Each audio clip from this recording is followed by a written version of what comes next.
नमस्कार दोस्तों। हर हर महादेव। ओम नमः शिवाय। एक समय की बात है।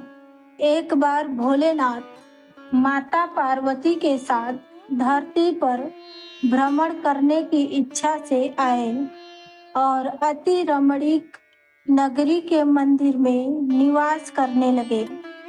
एक समय माता पार्वती और भगवान भोलेनाथ चौसर खेलने लगे। उसी समय मंदिर का पुजारी ब्राह्मण मंदिर में पूजा करने आया। माता पार्वती ने पुजारी जी से पूछा, बताओ इस बाजी में हम दोनों में से कौन जीतेगा? पुजारी जी बिना विचारे जल्दी से बोल उठे, महादेव की जीत होगी। थोड़ी देर में बाजी समाप्त हो गई और माता पार्वती जीत गई। माता पार्वती को बहुत गुस्सा आया और ब्राह्मण को झूठ बोलने के अपराध के कारण कोढ़ी होने का श्राप दे दिया। पुजारी जी को कष्ट भोगते हुए जब बहुत दिन गुजर गए, तब एक दिन देवलोक की अप्सरा शिव जी की पूजा करने के लिए उस मंदिर में पधारी। पुजारी जी के कोढ़ का कष्ट देखकर उसे बड़ी दया आई और उन्होंने उनसे रोगी होने का कारण पूछा।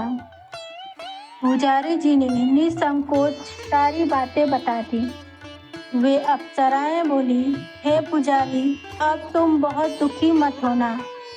सावन सोमवार का व्रत भक्ति भाव से करो।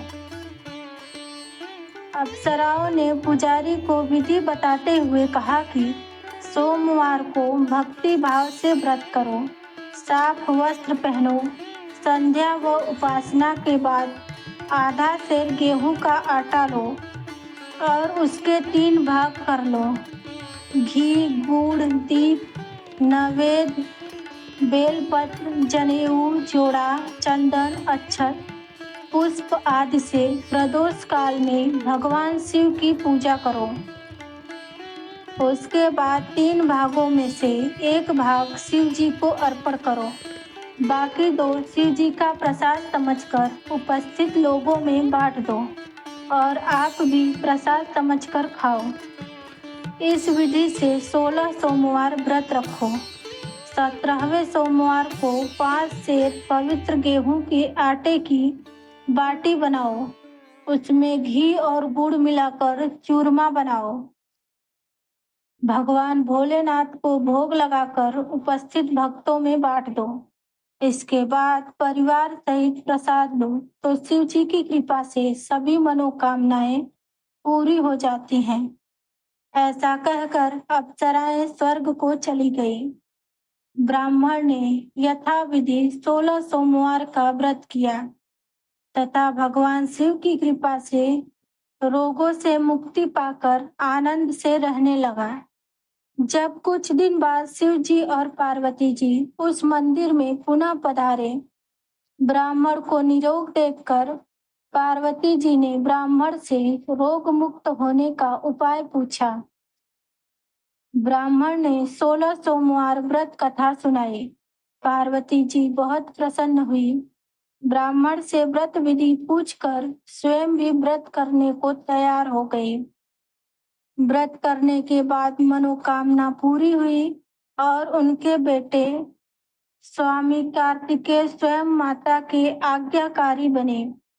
कार्तिकेय को अपना यह विचार परिवर्तन का रहस्य जानने की इच्छा हुई।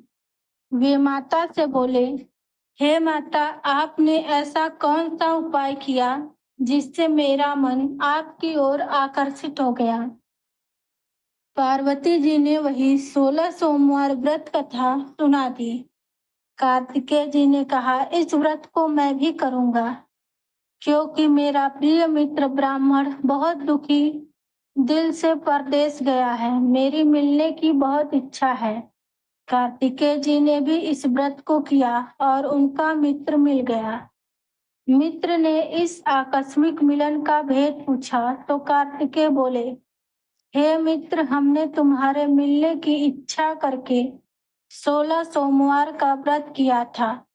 अब तो ब्राह्मण मित्र को अपने विवाह की बड़ी चिंता हुई। उसने कार्तिकेय जी से व्रत की विधि पूछा और यथा विधि व्रत किया। व्रत के प्रभाव से जब वह किसी कार्य से विदेश गया तो वहां के राजा की लड़की का स्वयंवर था। राजा ने प्रण किया था कि जिस राजकुमार के गले में सब प्रकार से श्रृंगारित हथनी माला डालेगी, मैं उसी के साथ अपने बेटी का विवाह कर दूंगा। शिव जी की कृपा से वह ब्राह्मण भी स्वयंवर को देखने की इच्छा से राज्यसभा में एक ओर जाकर बैठ गया। नियति समय पर हथनी आई और उसने जयमाल उस ब्राह्मण के गले में डाल दी। राजा ने अपनी प्रतिज्ञा के अनुसार बड़ी धूमधाम से अपनी कन्या का विवाह उस ब्राह्मण के साथ कर दिया और ब्राह्मण को बहुत सा धन व सम्मान देकर संतुष्ट किया। ब्राह्मण सुंदर राजकन्या पाकर सुख से जीवन व्यतीत करने लगा। एक दिन राजकन्या ने अपने पति से प्रश्न किया, हे प्राणनाथ, आपने ऐसा कौन सा भारी पुण्य किया था जिसके प्रभाव से हथिनी ने सब राजकुमारों को छोड़कर आपका वरण किया?